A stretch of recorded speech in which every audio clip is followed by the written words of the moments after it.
me.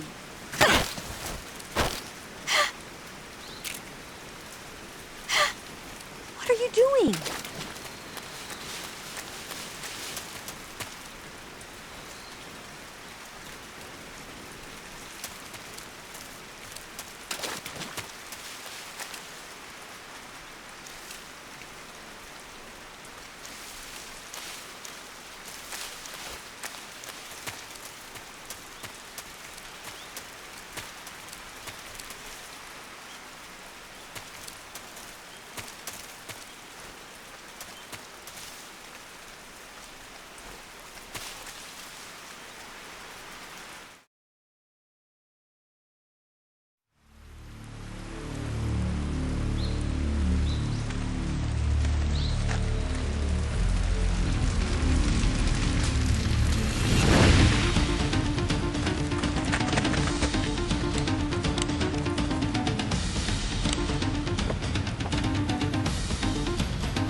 I'm so hungry.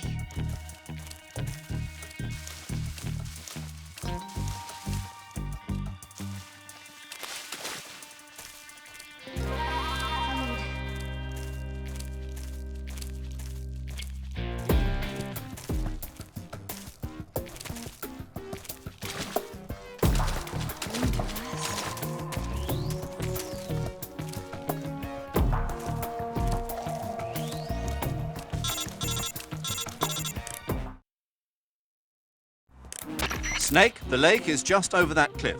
Eva should be able to climb it if you help her. Keep her close to you. Instant noodles.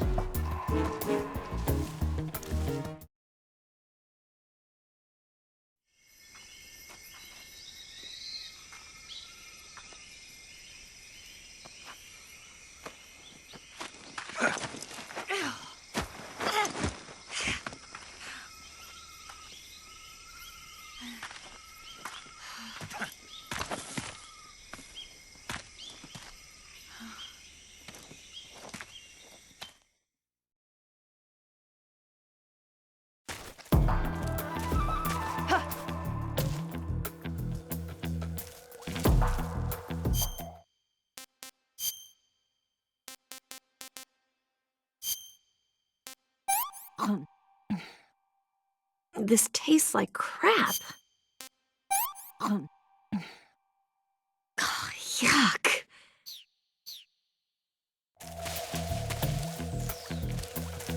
I saw. What's that?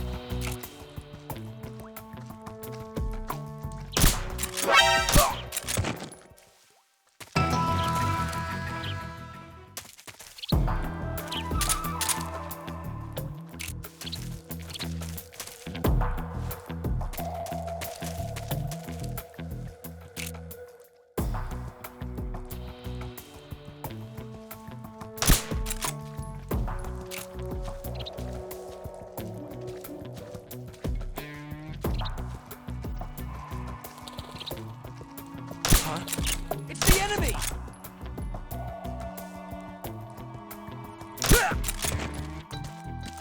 Huh? I see him!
someone. Flush him out.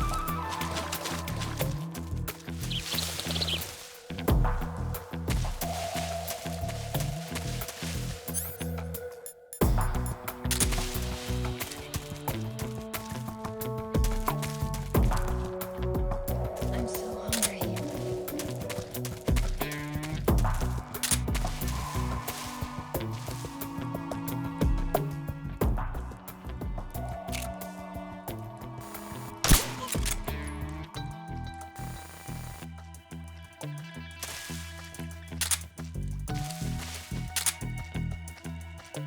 I need to rest.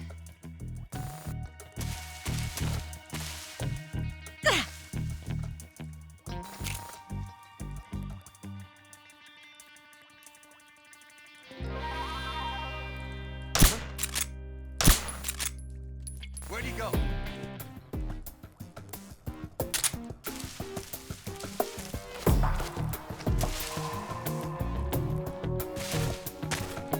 Tired.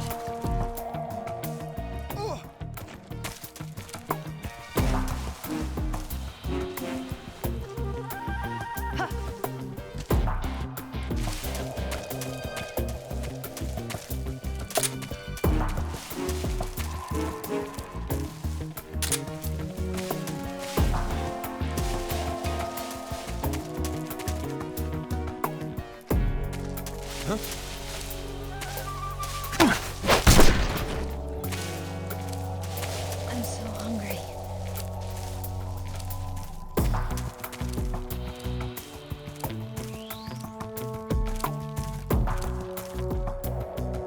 I can't move.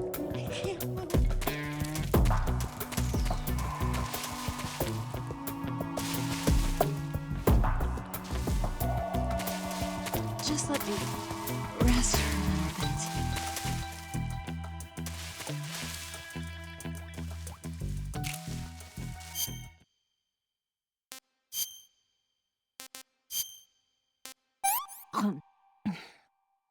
What did you give me?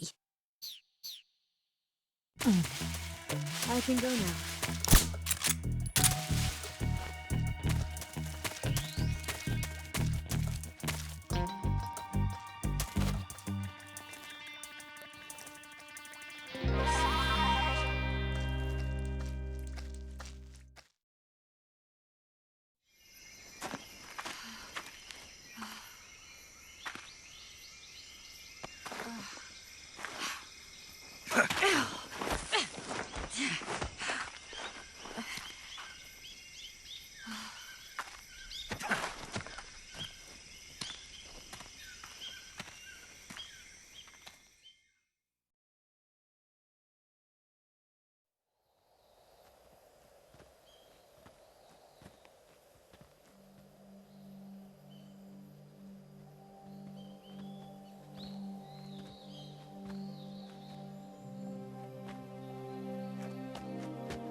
Come on, Snake.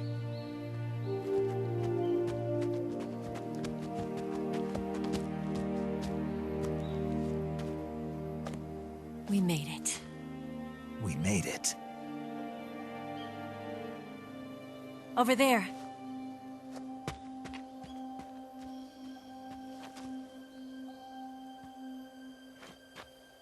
It's the boss, isn't it? I'll go get the wig ready to take off.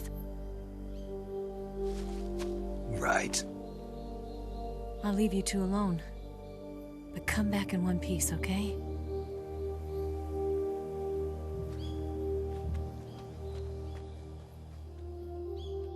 Promise me!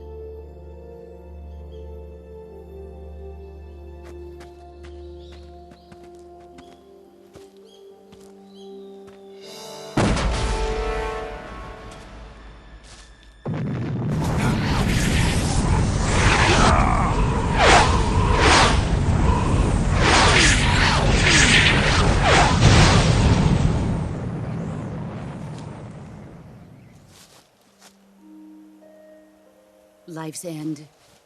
Isn't it beautiful? It's almost tragic. When life ends, it gives off a final lingering aroma.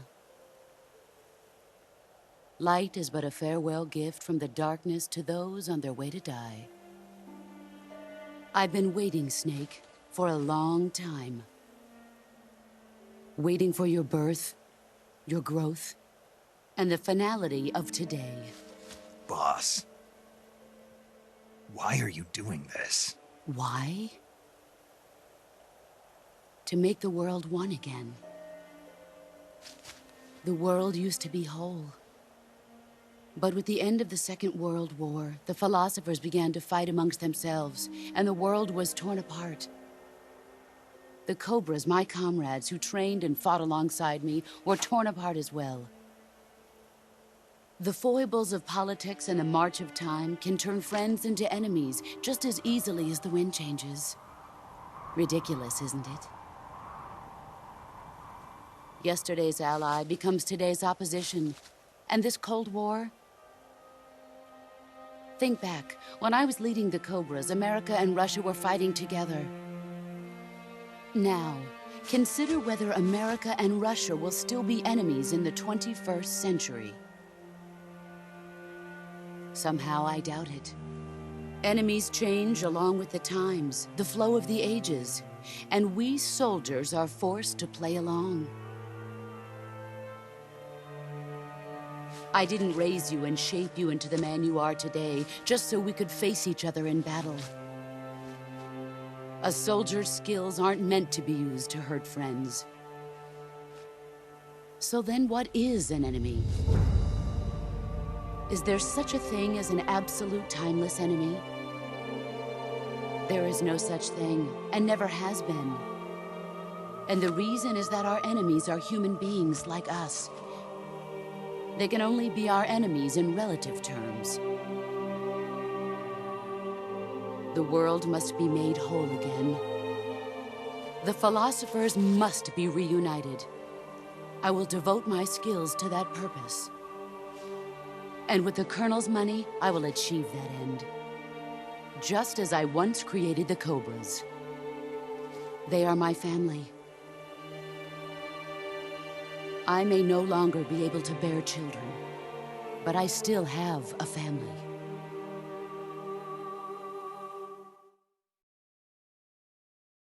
It was November 1st, 1951. I was in the Nevada desert participating in atomic testing. The name Nevada is derived from Spanish, covered in snow, white as snow. And snow is exactly what I saw in that Nevada desert. It froze my blood white. Snake, you were an atomic test subject, weren't you? On Bikini Atoll. That's part of the reason I was drawn to you. You and I are alike. We're both slowly being eaten away by the karma of others. We'll never have the chance to die peacefully of old age. We have no tomorrow. But we can still have hope for the future. In 1960, I saw a vision of the ideal future from space. 3 years earlier, the Soviet Union had succeeded in launching Sputnik, the first man-made satellite in history, into orbit. This came as a huge shock to the United States. In response, America threw everything it had into its own manned spaceflight project, the Mercury program. Even as the Soviets seemed poised to send their first man into space, America was still experimenting with chimpanzees and rockets. The government wanted human data. So they secretly decided to send a human being into space. I was the one they chose. At the time, they didn't have the technology to block out cosmic rays, and whoever they sent up would inevitably be exposed to heavy radiation. That's why they chose me. After all, I'd already been irradiated once. Of course, you won't find any of this in the history books. I could see the planet as it appeared from space. That's when it finally hit me. Space exploration is nothing but another game in the power struggle between the US and the USSR. Politics, economics, the arms race, they're all just arenas for meaningless competition.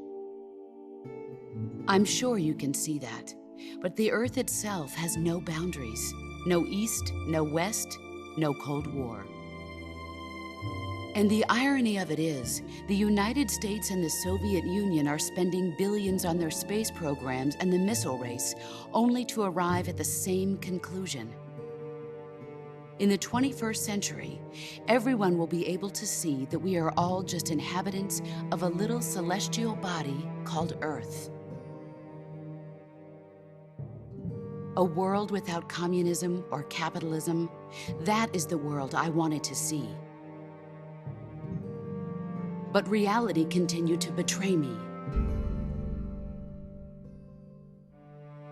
In 1961, I was sent to Cuba, to Bahia de Cochinos. It was part of a CIA-sponsored invasion under the guise of taking Cuban exiles back to their country. But the US government betrayed them. Our weak-kneed president held back their air support. Defenseless, the exiles were annihilated by the Cuban army. All I could do was watch in silence. I was set up by the very country I'd sacrificed so much for, by the very government I dedicated my life to defending. I was driven from the surface world, and I went underground. Then, 2 years ago, I faced the Sorrow, my old comrade in battle. He was my friend. But one of us had to die. I was left with no choice. The Sorrow gave his life for me. There is no enmity between us. One must live, and one must die. That was the mission. The ones who gave me that mission were the philosophers. Early in the 20th century, the true holders of power in the United States, the Republic of China, and the newly formed Soviet Union gathered together in a secret meeting that would later be known as the Wiseman's Committee. The secret pact they formed there marked the beginning of the philosophers. But the last of the original members died in the 1930s. After that, the organization began to run out of control, and the Wiseman's Committee degenerated into a mere shell of its former self. The philosophers of today have no sense of good or evil. Their influence extends to countries and organizations involved in every aspect of every war. They have become war itself. That's how they operate. The sacrifices of war cause a shift in the times. This shift leads to renewed conflict, and in turn triggers the next war. Like a nuclear chain reaction, each conflict sparks countless others, forming an endless spiral that will continue on for eternity. Do you understand what I'm saying, Snake? By consuming me and you, the philosophers intend to keep that cycle going forever. It was my father who explained all of this to me. He was one of them. You see, I am the last remaining child of the philosophers. But after he revealed the truth, my father was killed by that same shapeless, formless organization. And my father isn't the only thing the philosophers have taken from me. In June of 1944, the Cobras and I took part in the landing at Normandy. We'd been given a top-secret mission to locate and destroy enemy V-2 rocket installations. I was pregnant at the time. The Sorrow was the father. I gave birth on the field of battle. A beautiful baby boy. But my child was snatched away from me by the philosophers.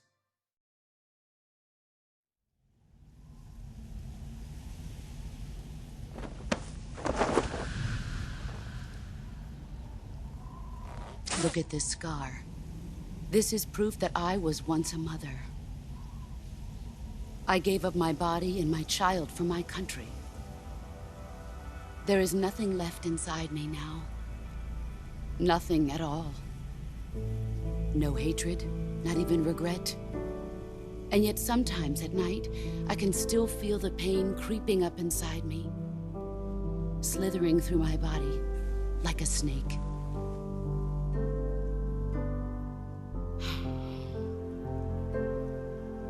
I've never talked this much about myself before. Thanks. Thanks for listening to me.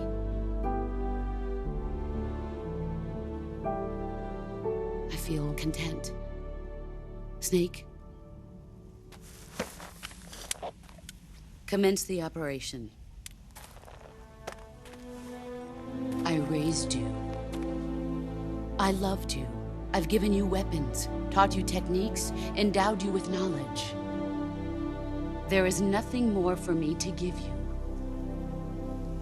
All that's left for you to take is my life, by your own hand. One must die, and one must live. No victory, no defeat. The survivor will carry on the fight. It is our destiny. The one who survives will inherit the title of boss. And the one who inherits the title of boss will face an existence of endless battle. I'll give you 10 minutes. In 10 minutes, MiGs will come and bomb the hell out of this place. If you can beat me in less than 10 minutes, you'll be able to escape in time. Let's make this the greatest 10 minutes of our lives, Jack. Boss. You're a soldier. Finish your mission. Prove your loyalty. Face me. Let's see what you're made of.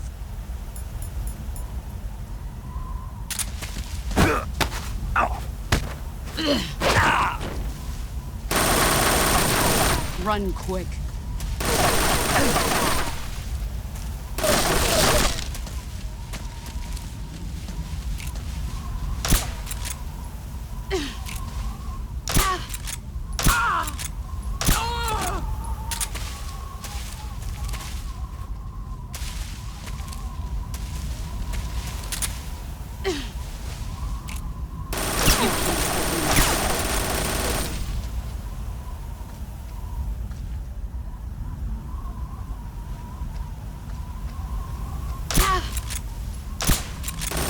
We're wasting time.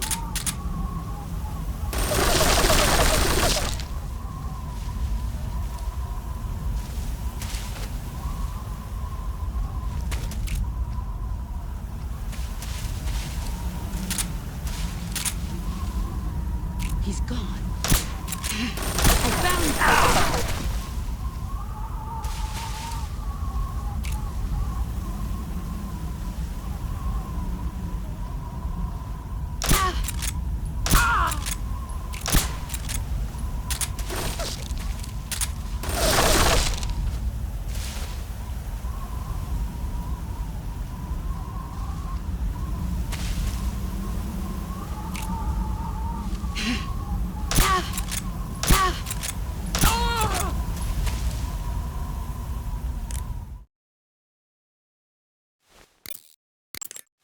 Snake, it's time to complete your final mission.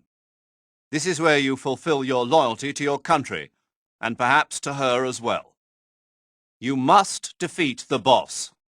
The firepower of that Patriot pistol the boss is using is beyond compare. In a straight shootout, you'd lose every time. Your first concern should be to hide yourself while using camouflage. Maneuver towards the boss's blind side, wait for an opening, and attack her with a gun or CQC.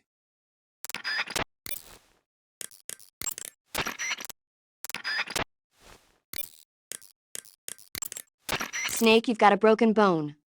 Broken bones can be fully...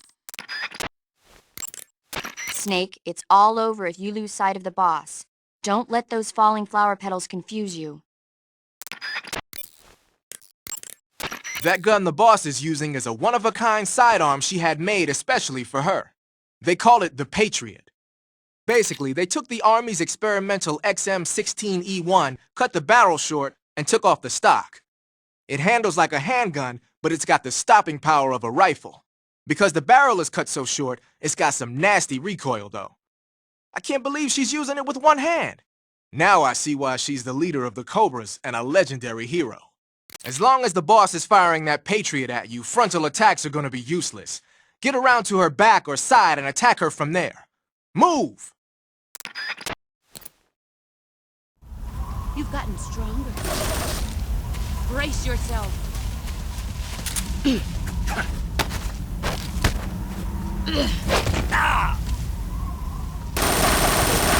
You better run.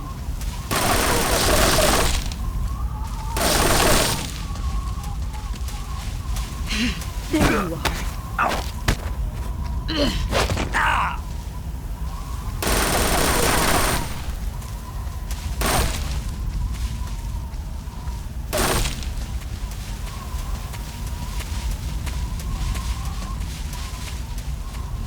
Found you.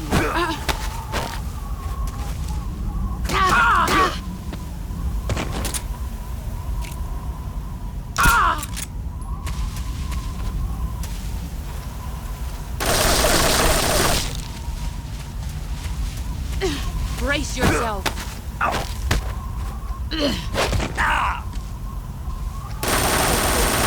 Move or you're dead.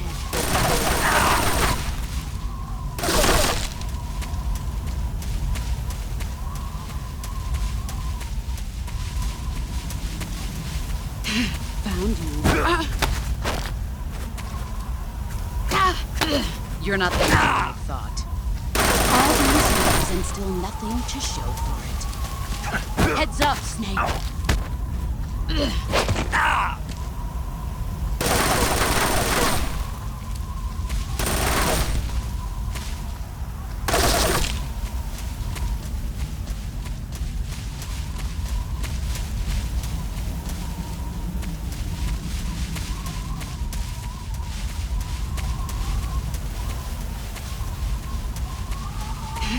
I found you. Excellent, Jack.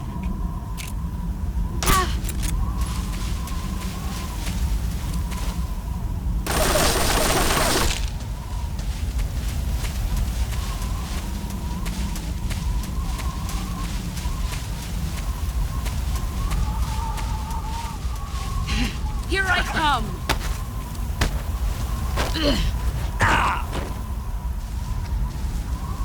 You better run.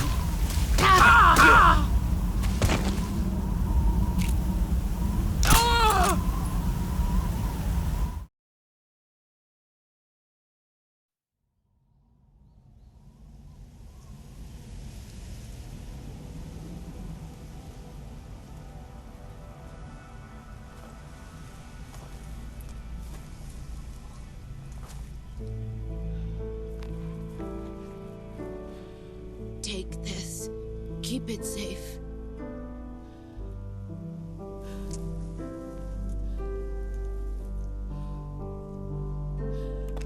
It's our only hope.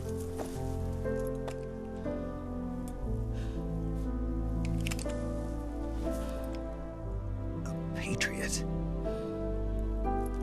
Why are you giving me this? Jack.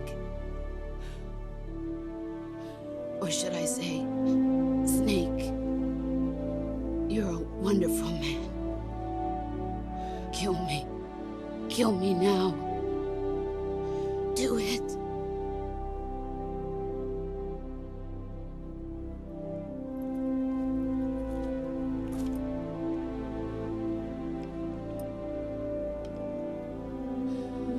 There's only room for one boss and one Snake.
Ready to go, Snake?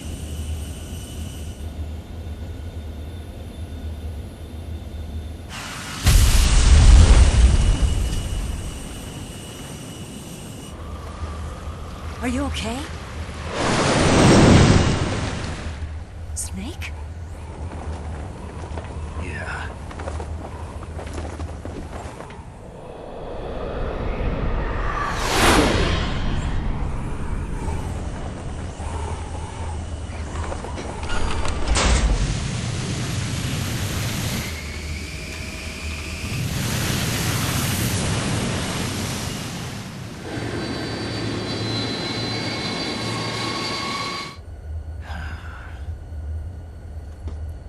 I told you you could trust me.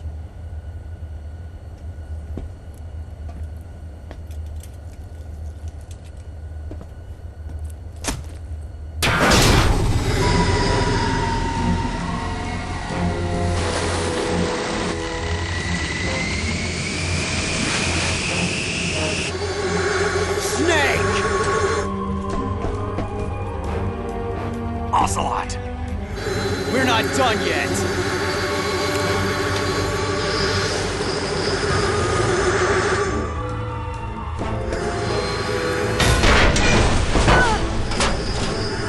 Damn!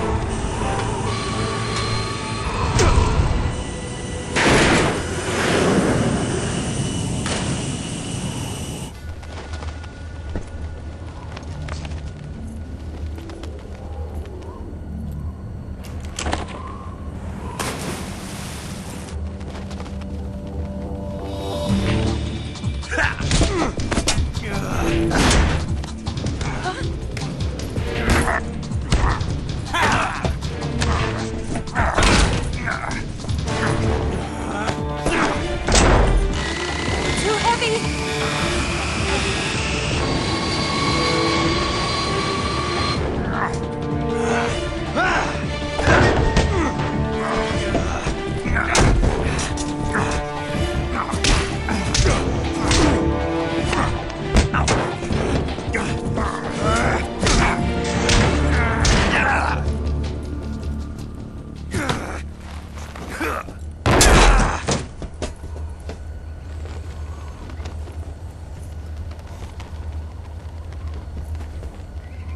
Snake, try to remember some of the basics of CQC.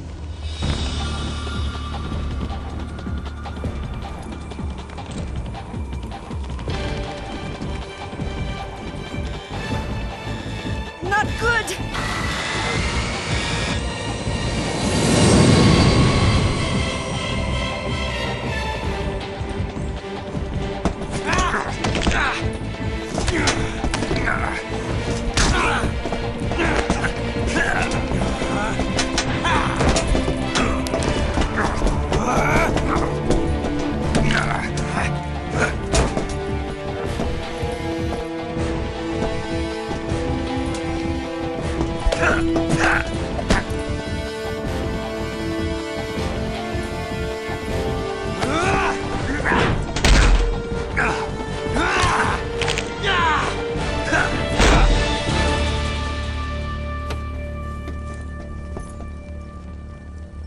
I picked up a few new moves.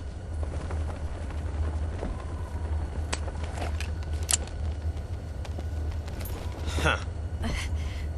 It doesn't feel right to shoot an unarmed man. But I'll get over it. Eva!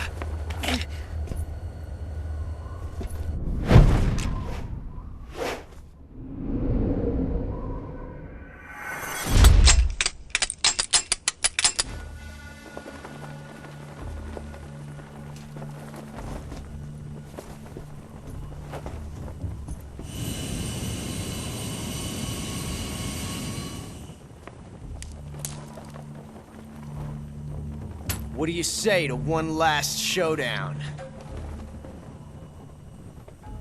Yeah, all right.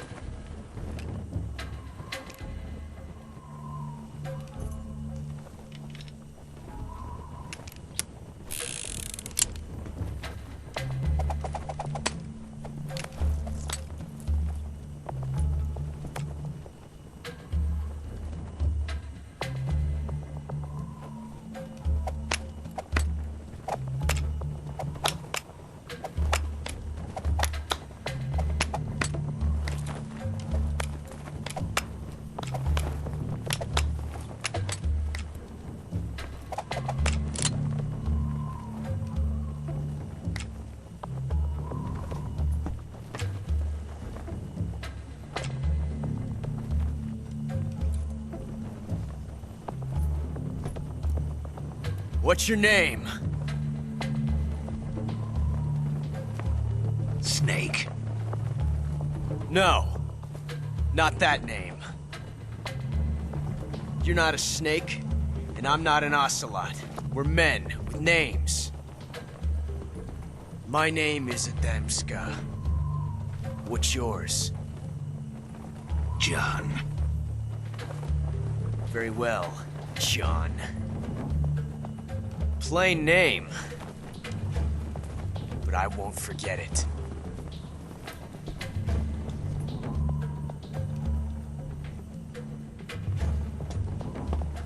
Come on!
It's a blank. Oh, that was fun.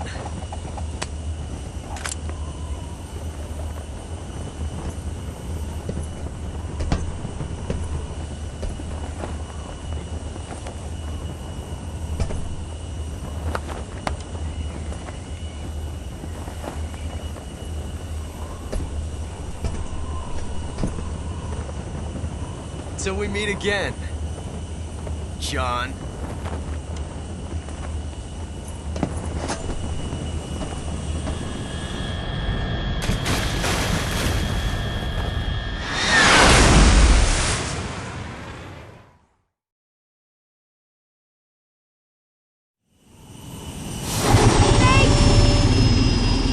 Give me a hand! Whoa!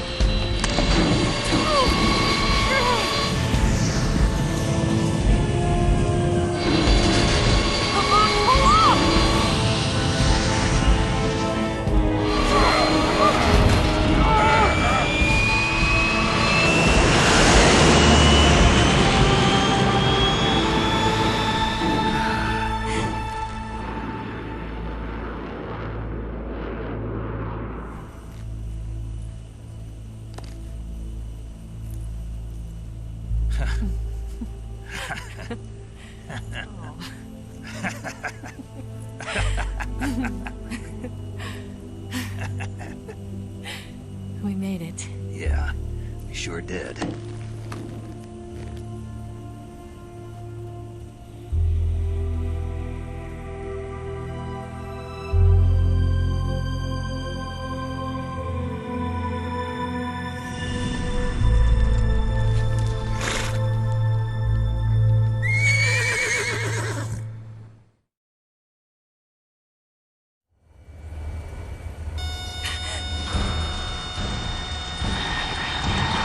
Oh no, Migs!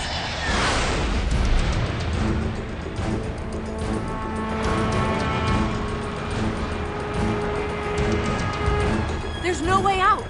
What are we gonna do? We've come too far to let them stop us now. Those things have got to be armed. It's no use. There's no way we can outmaneuver them.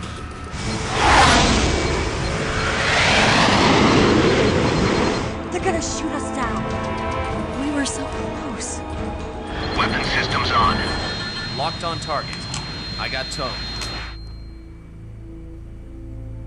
You were great, Eva. Huh? Thanks.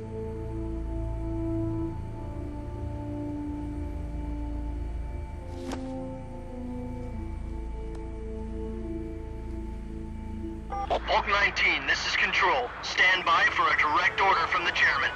Bulk 19, return to base immediately. Do you read me? This is a direct order from Comrade Khrushchev.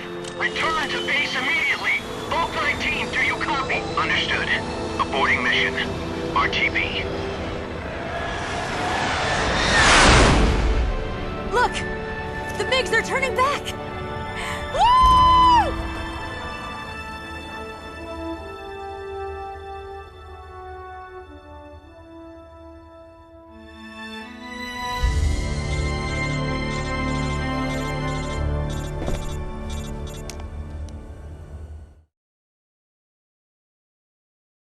Well done, Snake. The MiGs disengaged. Most likely under orders from Khrushchev.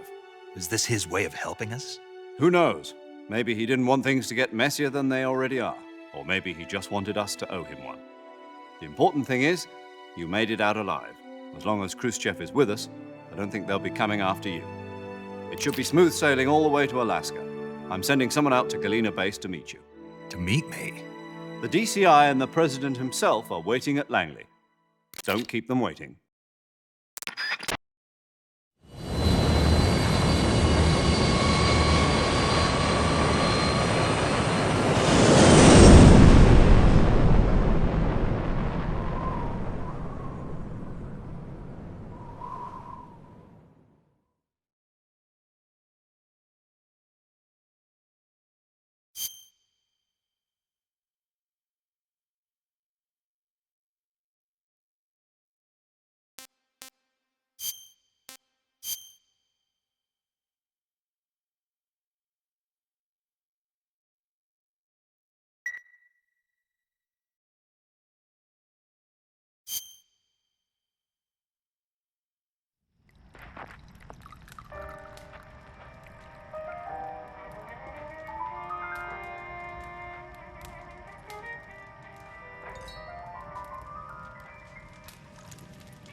So what are you going to do now? Go back to the KGB?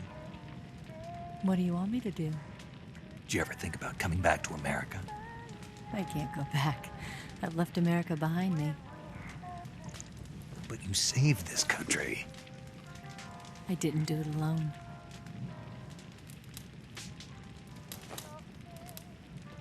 And I still owe you a dinner.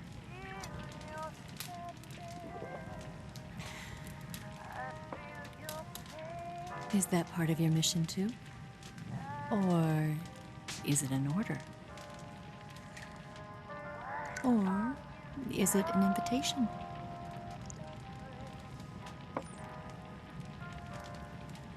Or a proposal? I don't take orders from anyone now.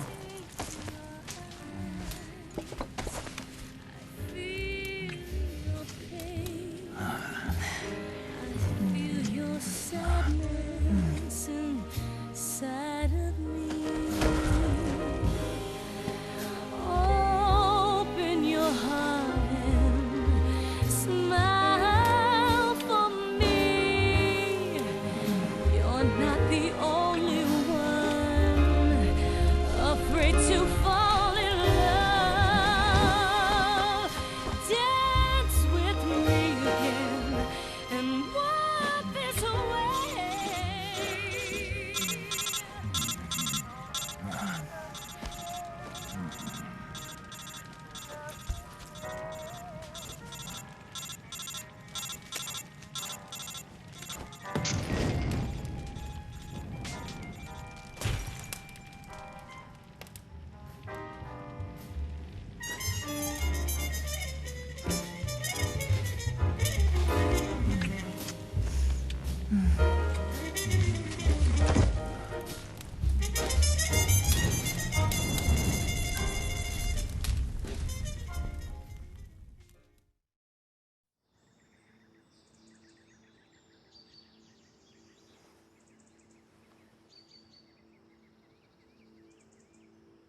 Scholars tell us that the first spy in history was the snake in the book of Genesis. In that story, it was Eve who was tempted by the snake in the Garden of Eden. But this time around, it was I who tempted the snake and got away with the forbidden fruit of knowledge. Forgive me, Snake.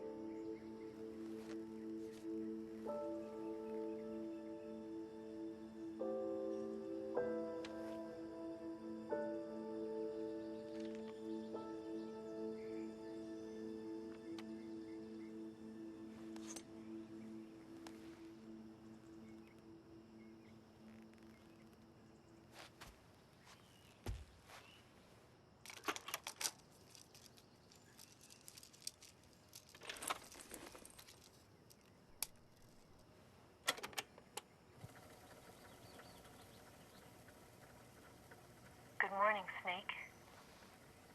I hope you slept well. First of all, I have to apologize. I wasn't sent by Khrushchev. I'm not a KGB spy, and I never worked for the NSA. I'm an agent of the People's Republic of China for the General HQ 2nd Department of the People's Liberation Army. It was all a lie. I tricked you. And I'm sorry.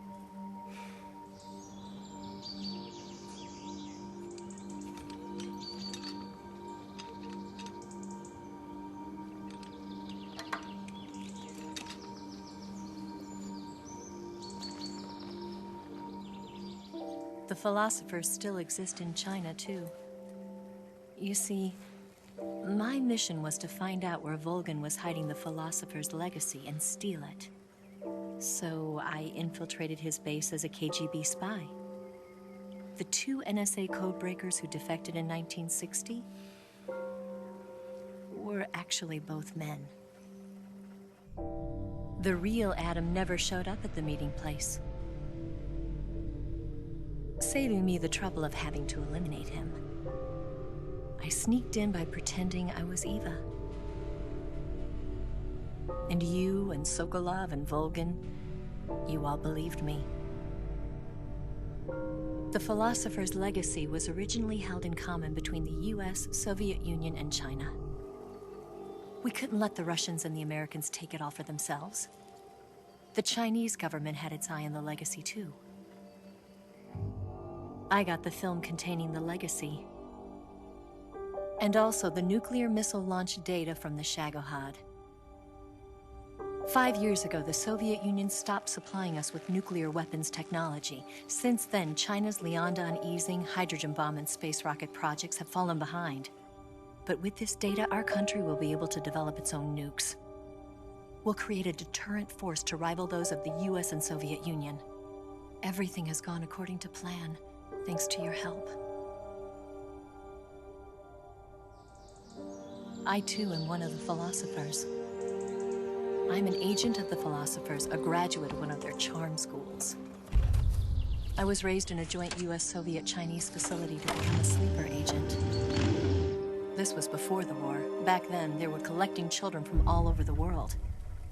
As a result, I'm indistinguishable from a native-born American. So it didn't surprise me when you and Volgin couldn't tell the difference.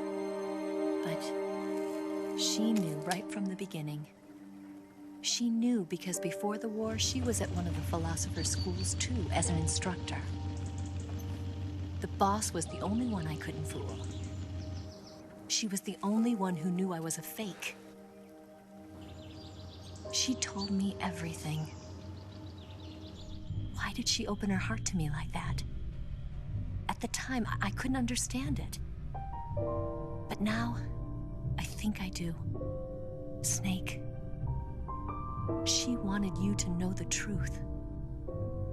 She chose me to tell you. That's why she saved my life. I've lied to you so many times, but not this time. My orders from the government were to obtain the legacy and to eliminate everyone who knew the truth about what happened. In other words, I'm supposed to kill you.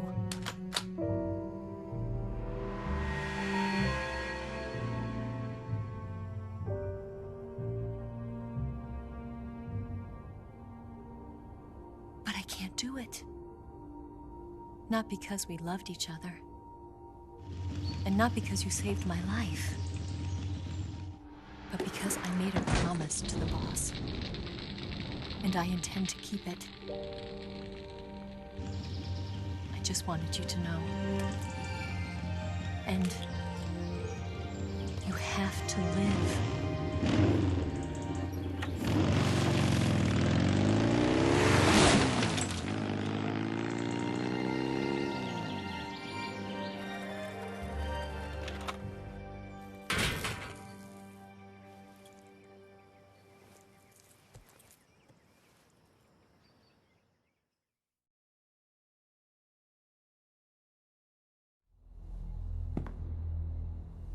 Snake, listen to me.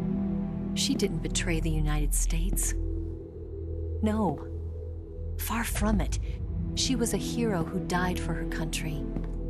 She carried out her mission knowing full well what was going to happen. Self-sacrifice. Because that was her duty.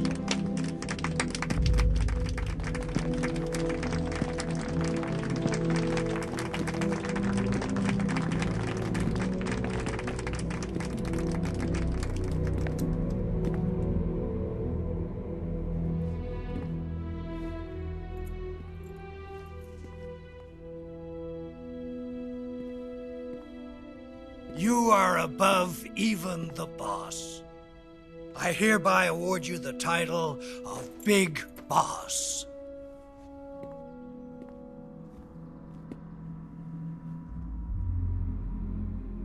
You are a true patriot.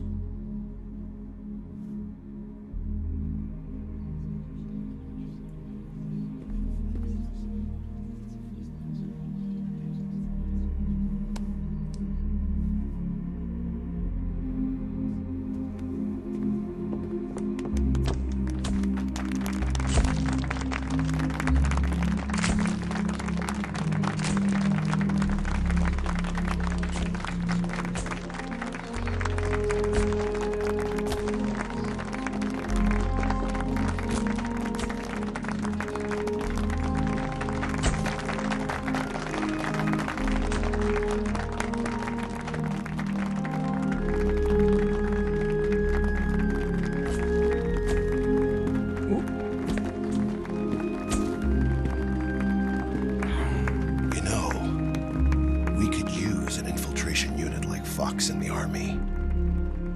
Someone like him to handle our top secret sneaking missions for us. A man who combines the qualities of a soldier and an agent. The boss's defection was a ruse set up by the US government. It was all a big drama staged by Washington so they could get their hands on the philosopher's legacy. And the boss was the star of the show. They planned it so that they could get the legacy that Colonel Volgin inherited and destroy the Shagohod at the same time. Only a legendary hero like the boss could have earned Volgin's trust. Finding out where the philosopher's legacy was hidden was to be her greatest mission. Everything was going according to plan. But then something happened that no one could have predicted. Colonel Volgin fired an American-made nuclear warhead at Sokolov's research facility. Khrushchev demanded that the US government provide proof that it wasn't involved. They couldn't just abort the operation to steal the legacy. So the operation itself was greatly expanded and revised. The authorities in Washington knew that in order to prove its innocence, they'd have to get rid of the boss. And that one of their own would have to do the job. The public couldn't be allowed to find out about it. Not ever. This, they concluded, would be the best way to keep the whole thing under wraps.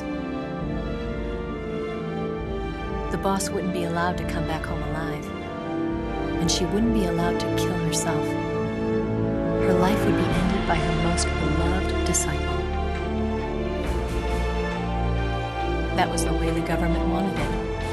That was the mission she was given. And she had no choice but to carry it out. Her death at your hands was a duty she had to fulfill. Out of duty, she turned her back on her own comrades. A lesser woman would have been crushed by such a burden. The taint of disgrace will follow her to her grave. Future generations will revile her. In America as a despicable traitor with no sense of honor. And in Russia as a monster who unleashed a nuclear catastrophe. She will go down in official history as a war criminal. And no one will ever understand her. That was her final mission. And like a true soldier, she saw it through to the end. But I think she wanted you, of all people, to know the truth. She wanted to live on in your memory. Not as a soldier, but as a woman. But she was forbidden to tell you herself. And that's why she told me. Snake, history will never know what she did. No one will ever learn the truth. Her story, her debriefing, will endure only in your heart.